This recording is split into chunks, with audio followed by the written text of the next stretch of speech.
Hello, Mixtresses and Mixters. This is Mixtress Ray. You're watching Mixtress video. I guess this is a collection video, a little bit of a babble fest. I don't know what this is, but I felt like doing this right now. So these are my tarot decks. There are others that are not pictured. I have a couple of decks that I store with my fiction books now because I consider them to be more at home with my fiction books than with other decks. I have a couple of decks in the giveaway box. One in the bathroom that's for tub readings. Forgot about that one. So this isn't everything, but it's like 90% of it. This is like 90% of my collection. This is 10 decks. And this is 90% of my collection. So I thought maybe something interesting could come out of a conversation of a person that has gone through, like me, many cullings and ended up with only a few. So I am going to be getting these out and kind of talking about how I feel about them, but so, I mean, I guess it's a collection video. I don't know. Anyway, I'm also sort of wondering, since I made that video the other day about the Mr. Freiborg Tarot, and I was thinking about, you know, people in decks, I started wondering, do I have people in my decks? Like literal people, like people that aren't sort of phased out of reality, whether it be like a fantasy world or what? Let's start with these two in the middle so then I can use the space here in the middle. Perhaps. Also there's, I don't hear it right now, but there is somebody cutting down a tree in my neighborhood, so you're going to hear like chainsaws and shit. Okay, so this is one that I kept that has survived all of the cullings. Why did it survive? I guess that's the video premise. It has survived all the cullings. Why did it survive? I can tell you right now, the fact that it's in order means I haven't used it this year. I actually don't use it much at all. But when it's time for this one, this is the only one it's time for, you know? I don't have, and, you know, people, they're all skeletons in this deck. So that's one of the reasons why it survived. Even though I didn't know it at the time, I wasn't going through my decks going, oh, let's get rid of all the people. But for me personally, I am much more interested in working with animals. And I'm much more interested in working with tarot. Like, my oracle decks aren't here. This is just a tarot video. But when it comes to oracle decks, I have far fewer. I didn't bring my drink in here. What the fuck is wrong with me? Okay, whatever. Nefertari's Tarot. This one, I almost got rid of it, but I've been using it the last few weeks.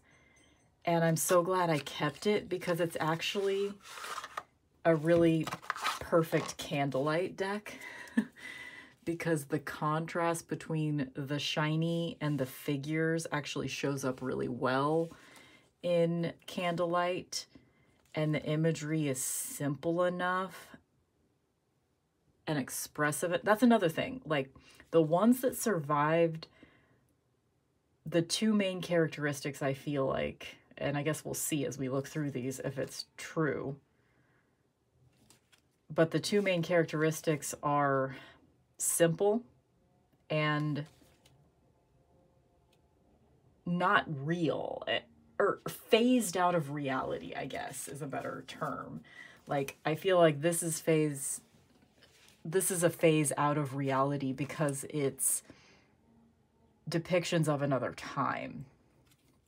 You know, this is supposed to look like, you know, cave paintings or papyrus paintings or something. I mean, it isn't that, but it's made in the style of that. And it's really beautiful. And for a long time, I mean, I've had this tarot deck since the day I got my septum pierced, which was, I think it was 2021. So it's been almost 3 years. And I got lucky because this one's like an actually from 1998 copy that I found at my local witchy store. I got lucky with it. But for a long time, I thought this one was just aesthetic. But one of the things that's happened to me, I guess this is also sort of a commentary on like how it feels different to be working with just this. Like when I open my little tarot drawer, this one isn't even in it because this one I store downstairs. When I open my little tarot drawer, there's 9 decks and that's it. That's my collection. And I'm choosing from those whenever I'm choosing a deck. Another one not pictured is, you know, the one that you've seen in a ton of videos that I just have at reach right here, which is just a Rider-Waite-Smith. That one I keep just hanging on the wall in here. But by and large, I open my little tarot drawer. There are 9 decks and I choose from those. And these are the ones. And one of the things that sorry, I started that sentence and didn't finish it. One of the things I'm realizing is that all of their voices are louder now and clearer. I am getting to know, I mean, it makes sense. Like if you have fewer, you're going to be able to get to know them better because you have fewer. Before, I was spending a lot of time just jumping from deck to deck to deck to deck. Like sometimes I'd be sitting in front of my tarot shelf, back when it was a shelf, for a long time, trying to decide which one I wanted to use. I don't have that problem anymore. And because of that, I'm able to get to know my decks better. And this one's nostalgic for me, primarily. Like, I still don't think, even after all of this, I don't think I have a lot of profound thoughts about specific tarot decks, which is one of the reasons why it doesn't make sense for me personally to have a larger collection. And that makes sense to me now that I'm working with such a small one, you know? Like, I thought that this was just going to be aesthetic. And it's more than that, but I can't even articulate it. I just like it. And maybe it is actually mostly aesthetic in the case of this one specifically, because I use it in candlelight. It is beautiful as fuck.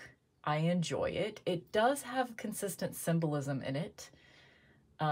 So it's not nothing. It's not as shitty as most of modern decks are, in my opinion. A lot of modern decks are being rushed to such an extent that they have, to me, very little substance. So there's that. These are in no particular order, by the way. Oh no, I got ash on this one. Just like there's something in my drawer. I think I was keeping a Palo Santo stick in my drawer for a second, and like a whole bunch of stuff got ash on it, but that's fine. I can get it off. It's just right now it's gonna look ugly. I need to get some spit action in there. Hold on. Lick my finger. Maybe that'll help. Just a little, maybe. Kinda. Okay, we'll worry about that later. Anyway. Oh, it's so ugly though. Okay, I'll fix it later. Don't get distracted. So this is Marigold. Like, I used it for like maybe... I was using this one exclusively at the first part of the year. I don't think I switched to something else until February. It was just this. And, you know, I've spent a lot of time. This is one of the ones that I spent a lot of time with even before I culled a lot of things. So it definitely has the two characteristics of simple, phased out of reality, because this is not, it can't be completely unreal though. Like, this is realness because you're dealing with skeletons. We all have one, you know?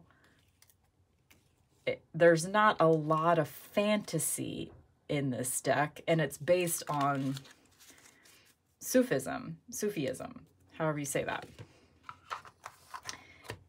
Which is very, no, not Sufism, Sikhism. Which I read somewhere you're supposed to pronounce it Sikh, but I've heard people that know what they're talking about say Sikh. So I don't know which it is, but it's based on the Sikh religion, and they're very grounded in reality, I would say, for the most part, you know, especially concerning their ideas of death. So there is an element of reality, and it's portrayed in a simple yet slightly phased out of reality way. I think that's my aesthetic, that's my vibe when it comes to tarot. I don't know, whatever it is. This is Halloween tarot. This one's probably still in order, actually. And I have the 10 size version in my purse as well, because, yeah, Halloween can be anytime. But yeah, I'm not surprised it's still in order, actually, because I haven't used that many decks this year. Even though this is all I have. Before, when I had, you know, like, probably at my most, I had like 40 tarot decks. I never, maybe 50. Maybe I did get up to 50 at one point. But for the most part, I culled a lot.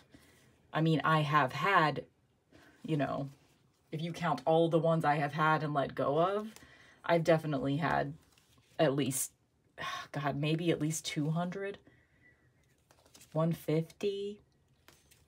I've had a lot, but at one time, I don't think I had more than 45 or 50 at the most. What is my point of saying that? I don't remember. This one, it has the slightly phased out of reality, you know, because this is more of like a storybook Halloween world, right? That's how I see it. Storybook Halloween world. And it was made before Nightmare Before Christmas? Was it? Maybe it wasn't. Maybe it wasn't. 96. When did Nightmare Before Christmas come out? I don't know, but it's not derivative of Nightmare Before Christmas, which is a plus for me because, like, I like that movie, but I feel like that the aesthetics of Tim Burton and Nightmare Before Christmas kind of, it seeped into everything. And a lot of things without meaning to or derivative of it. And I would rather not personally have a Halloween deck that's derivative of Nightmare Before Christmas. So I'm glad that this one isn't. Yeah, that's just a tangent, but you know. This is my Tarot of the Cat People. I actually don't want to get it out because I have some other things stored in here that are kind of personal. But this is my Tarot of the Cat People. And it is a fantasy realm. You know, these are cat people. They look human. In fact, this is probably, as far as like realistic human faces, which I'm kind of uncomfortable with, this probably the most realistic human faces. I mean, like RWS is another one, but that one's probably the closest to being actual humans. And yeah, it's not really a simple deck though. I mean, it's not overly complex as far as the imagery. You know, every card is a person with cats in it. So it's not complicated, but it's not super simple imagery. This is my Crow's Magic. This one is animals. Just animals. I was trying to think, like, I know there are some humanoid figures, but you don't see their faces. Like, this is a person from the back. I don't think you ever see human faces, do you? This is a human figure with a bare head. Human behavior. Ever so satisfying. Yeah, I don't think you see any human heads in this deck. Which is, well, okay, that's the closest. That's human profiles. But I think that's the closest you get. All the other human figures have animal heads, which I prefer. I prefer that. And this is one that, like, is another one that until I kind of culled down to this few, Crow's Magic was not really singing to me. Like, I always liked the art. This was one that when I first saw it, I saw it on like eBay the very, very first time, years before I got it. And the first time I saw it, I went, oh, that's for me. That is for me. But then I saw that it was like, you know, out of print. And at that time, I wasn't willing to pay out of print prices. I didn't end up paying too much for it. I think it was like 50 bucks. So it was okay. But anyway, for a long time, it wasn't really doing anything for me. But just this last month, I realized what it was for. I realized what its purpose was. It is, for me, a communication tool with a beloved dead. So that's what it has become. I don't think it will only be that, but it will. It has that purpose. It serves that purpose as well. This is Dark Angels. I'm not used to it being in this bag yet. This used to be the bag that Dark Wood Tarot was in, but I love the bag too much to let it go. And Dark Wood is in the giveaway box right now. This one's still in order, so I haven't used it yet this year. Really, the only decks I've used this year are Telesma, Wild Unknown, Nefertari, Crow's Magic, Marigold. That's it. I think the rest of these are all going to be in order, most likely. Because I put all my decks in order at the very beginning of the year. I don't think I said that already. But, and this one is, the imagery isn't necessarily simple. I mean, it's not overly complicated, but the faces, sometimes the faces are literally recognizable. Like, there's a few celebrities in this tarot deck, pop culture figures. But most of the time, I mean, this is definitely a fantasy world because all of these creatures are angels. And it's a nostalgic deck for me because this is the aesthetic of the goth subculture when I entered into it. You know, this is like late 90s, early 2000s goth. Even though this deck came out in like 2011, it very much reminds me of that era of gothic aesthetic, gothic subculture. And smells good. This is one of the bags that I perfumed. Yeah.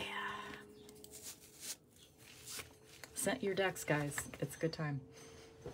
Of course, this is just Rider-Waite-Smith. Is this one still in order? Could be, but I feel like I've used it at some point. Yeah, I did. This is the vintage copy of Rider-Waite-Smith that I chose to keep. My copy is from either the late 70s or early 80s.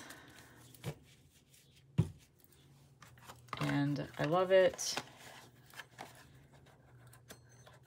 I am happy though, like for a long time I had 3 copies of Rider-Waite-Smith. And I didn't want to let go of my other vintage one, which was from the 60s, but I never used it. So I'm glad I let it go. So this one is kind of I mean, it is simple, but this one's sort of an exception to anything in my book. Like, as far as like my style of tarot deck or whatever, like this is always going to be an outlier because I was not at all attracted to this artwork when I first saw it. Not at all.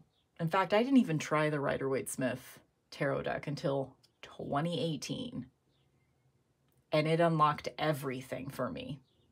So it was obviously one that I needed to have a relationship with, but I resisted it for a really long time. So I'm glad I stopped resisting because it worked out for me and I love it. But it's an exception, you know, it doesn't make sense with my general vibe or aesthetic. Wild Unknown, like this one is also, it feels like it's not really my aesthetic, but it's one of the clearest tarot decks to me because it is the Wild Unknown. I use it outside primarily. I keep it, it's the only tarot deck that is stored in the downstairs of my house. So sometimes if I just want to grab a tarot deck and I don't feel like going upstairs, this is the one I grab, even if I am inside. But most of the time I use this one outside.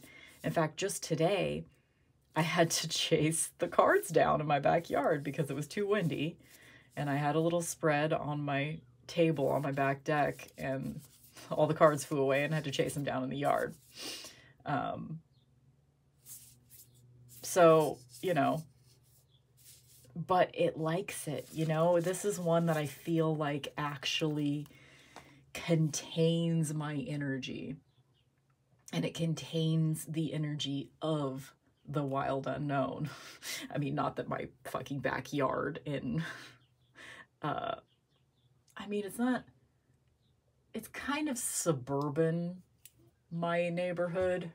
Like, it's not completely populated, but it's really close to downtown. But my downtown is still a small town anyway. So, you know, it's not wild.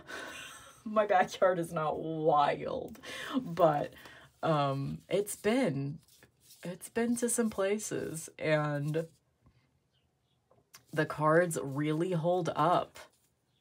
I mean, I can't even tell you how many times I've had to chase these cards down in my yard. And they're starting to get, like, they smell like, well, cardstock. Imagine that. But also there's like a faint, gritty dirtness. They definitely smell like they've been outside. And I like that. And I think, you know, the animism piece of me knows that that's what this deck wants. And I mean, it sounds so, I don't know, maybe cliche or like, duh, the Wild Unknown likes to be outside. But I did come upon that sort of organically. It just sort of became, without me even thinking about it, it became that deck for me. And it's perfect for it. It's perfect for it. And talk about like simplicity and no humans. No humans, and it's very simple. In fact, this general aesthetic vibe, not necessarily the literal aesthetic of it, but general aesthetic vibe of this tarot deck kind of set the tone for me for what I really like. Because I like animals, I like crunchy art too. Like, I don't necessarily respond well to super well done art. Although the exception is Telesma, because I do think, and not to say that like, obviously Kim Kranz knows how to draw, but it's expressive, you know? It's, her line work is agitated, angry, wild. It's wild. It just totally fits with her tarot deck. And I'm so glad I was able to get a first edition for really cheap. Some of y'all have heard me tell that story, but I just got lucky. It was on eBay for 15 bucks. And I thought it was going to be a knockoff because there was just like one terrible picture of it. And I was like, I thought I was taking a chance and it wasn't really going to be the real first edition, but I took a chance and it was. And I'm so happy that it was. I just got lucky. And it's the perfect edition for me because I personally don't like the newer editions. I don't like that it's like a box inside a bigger box with a useless guidebook. I mean, that's my opinion, but I think the Wild Unknown guidebook is useless. Yeah, I like this better. Anyway. But yeah, I think the one exception to, I mean, and not to say that that's not to say that any of the art that I just showed you is bad. I mean, it's super, like, this one, super fucking well done for what it is. Super well done for what it is. And the, like, faux aging of the art means that anytime you actually scratch the cards, it just adds the aesthetic, which I love. I mean, Crow's Magic is a bit crunchy. It's a bit crunchy. I guess what I mean by crunchy is just, I like, and this is going to sound so cliche, but when I engage with, like, the more and more computers were used to create art, the more at a distance I feel from it. The exception to that would be Crow's Magic, but it did take me a while to sort of tune into it. Santa Muerte was likely digitally created art as well, and it is also a bit hard for me to access. This is probably, of all of these here, the least used. But there's something about it that's so special, and it's mostly the symbolism. Like, I think the chosen symbolism is very expressive.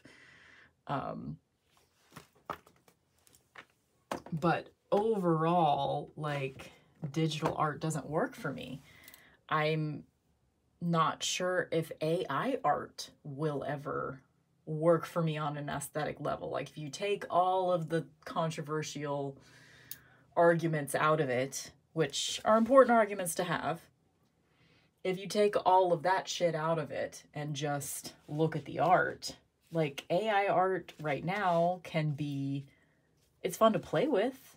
It's fun to play with those AI art generators and things, and I've done it. But do you get anything good from it? I mean, maybe eventually you will. But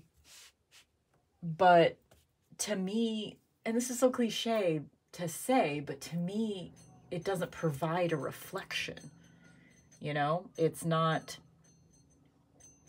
and that's what I need in tarot. I need a reflection. I see tarot as a mirror. What does it say on the inside of the Wild Unknown? I like that.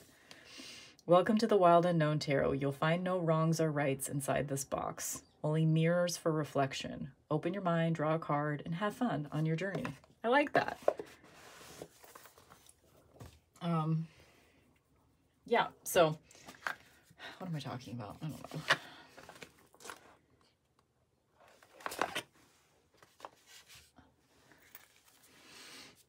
This one I have used this year too, and it's such a fucking bitch to shuffle that, like, I don't, and because the cards have a lot going on. This one is definitely not simple in its imagery.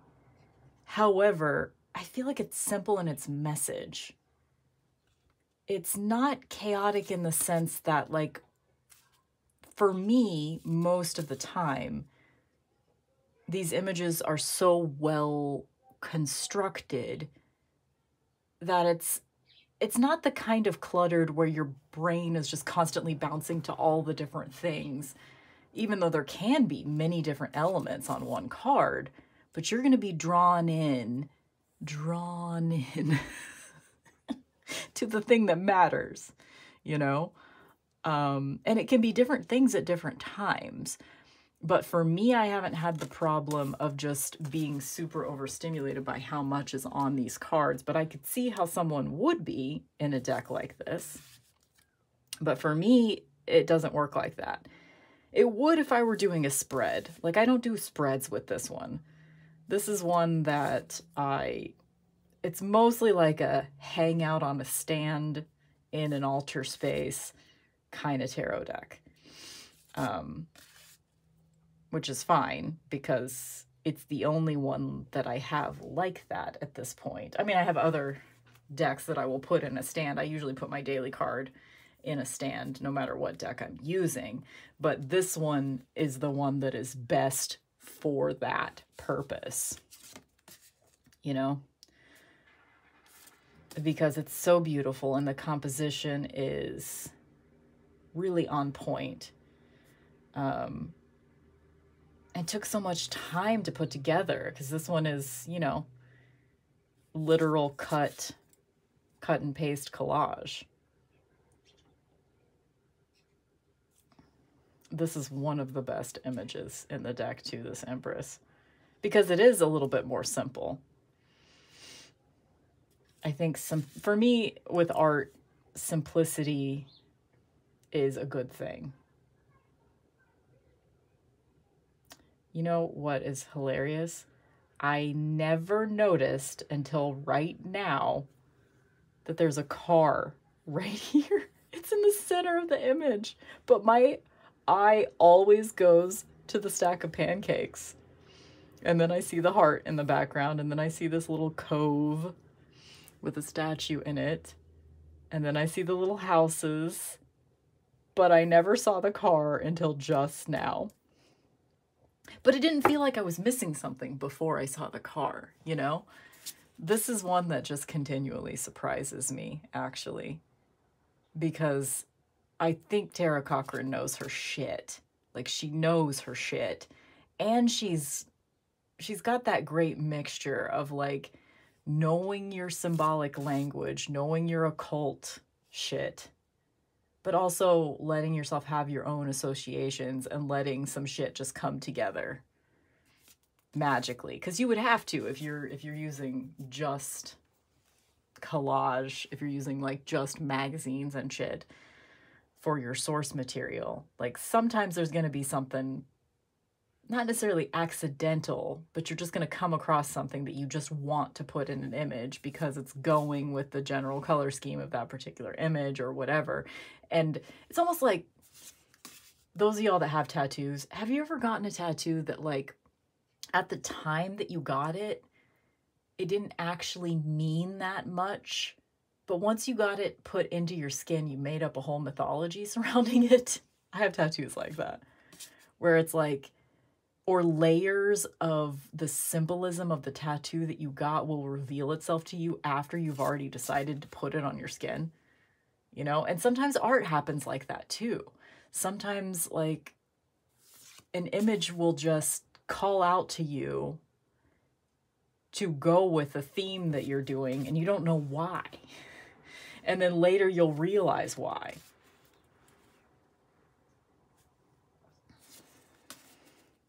Ferret.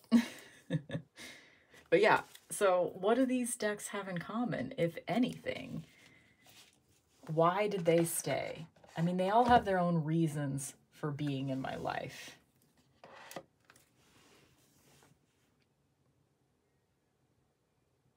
And my entry point into almost all of them started with art.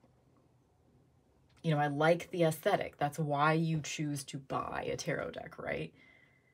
But then it reveals more to you afterwards.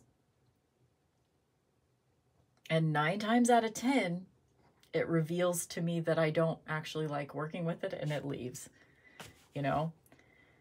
these ones that have stuck around, I guess the other thing they have in common is that I've had them a long time. I'm trying to think which one of these is the most recent to my collection. I think it's Telesma. Yeah, it is. Because Telesma... actually, did I get Nefertari after Telesma?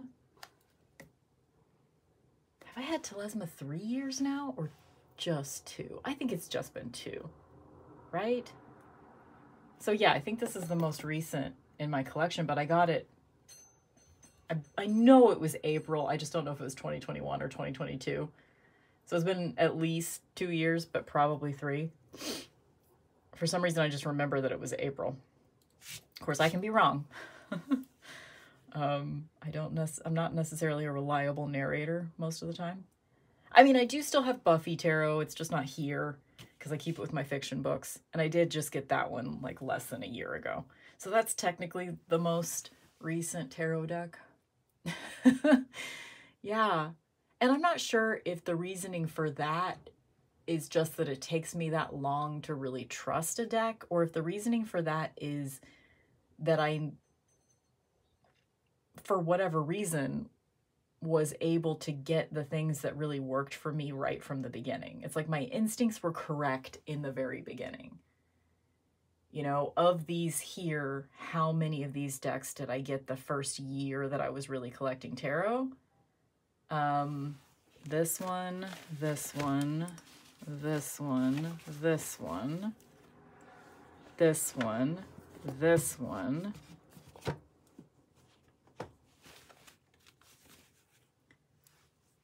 Oh yeah, Marigold. I haven't had it in this bag for very long, so I'm still like, what's in that bag? Yeah, and this, yeah, because I got Santa Muerte the same month that I got Dark Angels. So these are the only 2 that have remained that I got more recently. And this one's 2021 and this one's 2022. I mean, I don't know if that has any significance, but it's just, you know, you think about these things. I don't know. I think about these things, I guess. Like, because I enjoy thinking about things. That's number 1. And number 2, I am interested to know, you know, have I learned anything about what works for me and what doesn't? I think I have. I mean, sometimes it's a little sad. You know, every once in a while, I sort of mourn the sort of excitement that I used to have. I mean, it was ultimately a really bad thing for me, the overconsumption and all that shit. Like, I don't miss it at all. I was just talking to a friend yesterday, and she was saying that she feels like she was a different person whenever she was overconsuming. And yeah, that resonates with me as well. I feel like I am not the same person that was just buying decks all the time, because I was buying things that made no sense for me personally to have. And I mean, it's not like I feel bad about it anymore, really, because, you know, I was fucking around and finding out. And what I ultimately found out was most things don't work for me. And the things that do work, it has to be small, you know, it really does. It has to be simple, you know, and I keep saying that over and over again, so I'm sure you guys are bored of me saying that phrase, like, it needs to be simple, it needs to be simple, my life has to be simple, simple, simple, simple, simple. But that really is it. Like, now, whenever I open up my drawer to look at, like, okay, what deck do I want to use next, whatever, it takes me like less than 5 minutes to decide on something, because there's just not so much to look at. And I thought I wanted variety. I used to have this issue, like, you know, back when I had like 30 to 50 to choose from whenever I was trying to decide what to use next. I would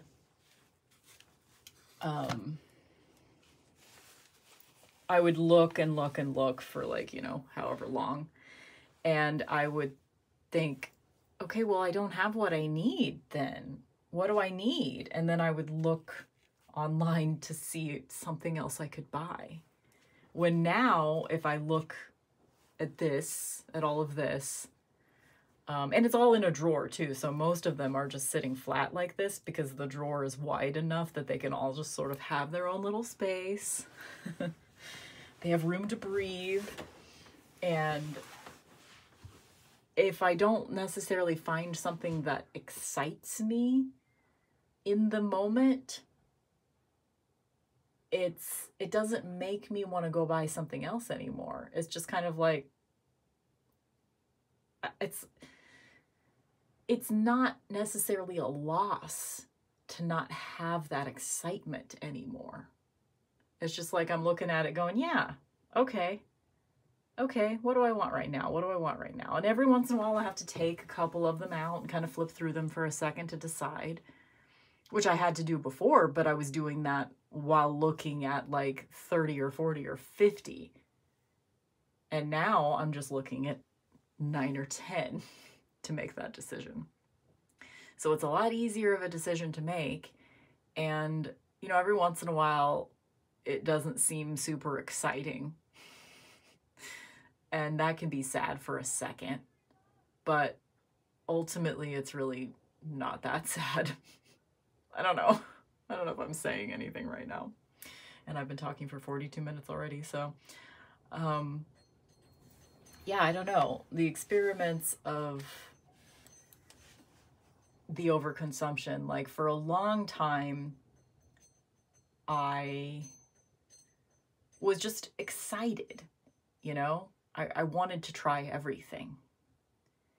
And then I got rid of a bunch of stuff. And then I kept failing. Like I would think that I wanted something and I would buy it, and it turns out I didn't want it. And I would think of that as a failure. So for a long time, I had a lot of guilt and shame. You guys saw me go through that. It was a long phase of guilt and shame too, of just like feeling like shit that I ever did this. But it totally makes sense. If you're in this phase right now, if you're in that phase where you're feeling a lot of guilt and shame because of falling down a consumerism rabbit hole, be kind to yourself. And people told me that too. And, you know, I wasn't ready to listen until I was ready to listen. But, you know, be kind to yourself because it's all set up. The system is set up for you to do exactly what you've been doing if you have been over consuming in your own estimation. You know, don't listen to anyone else's definition of that, just yours. But if you feel like you've been doing that, don't feel bad. You know, it's all psychologically set up to make you feel that way. You know, advertising tells you you have a void to fill, and then it tells you what you can do to fill it. And we fall for it. We're humans. We fall for it. And I can't say I won't ever fall for it again because I will. But for a long time, I just felt very guilty about that. I just like, oh my God, I'm a sheep. Why? Why did I do this? Who am I? You know? And I was having like an existential crisis just because I had gone through this. But I don't feel that anymore. You know? And that was the final thing to let go of, right? I let go of all the decks. But the last thing I had to let go of was the guilt. And now, you know, like I just got rid of that Mr. Freiburg's Tarot, which is the most recent one. It's the only deck that I've bought since, I believe it was last October when I bought, yeah, because it was right after my birthday. That's when I bought that one deck. What the fuck was that one called? It was cheap. The colors were beautiful. It had a lot of pinks and greens. It was like a Venus, Goddess of Love. Was it called Goddess of Love Tarot? I don't know. I think that sounds right. Anyway, I bought that back in October. Got rid of it a couple months later. And then I bought that Mr. Freiburg. I bought it in December, but I didn't actually get it until mid-January, I guess. So I didn't even keep that one 3 months. Anyway, in the past, buying that Mr. Freiburg's tarot, which cost me like $50-ish, maybe 60 including shipping, it was expensive.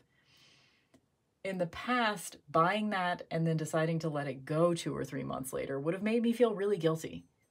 Like, okay, how can I stop myself from making that mistake again? Blah, blah, blah, blah, blah, blah, blah. But I'm not feeling guilty right now at all. I mean, part of that is because a friend of mine wanted it, so I was able to just send it to her, which is the best. Anytime I'm letting go of something, like, my first choice is to be able to send it to a friend, you know? So that's part of it. But also I just, I tried it and it didn't work for me. So it's gone now. And I couldn't have known. I couldn't have known. And for a long time, intellectually, I've known that I can't know until I get something in my hands. But emotionally, I haven't been feeling it until lately. And it just takes time. I guess that's what I'm here to talk about too. If you are a person that feels like you're dealing with an addiction, it takes time. Because I mean, the first video that I put out about like tarot deck capitalism or whatever I called it, I think that's what I called it. The first video that I put out about that when I started talking about the overconsumption that I was experiencing, I think was 2021. It was like July 2021, I think, was when I first started talking about that shit.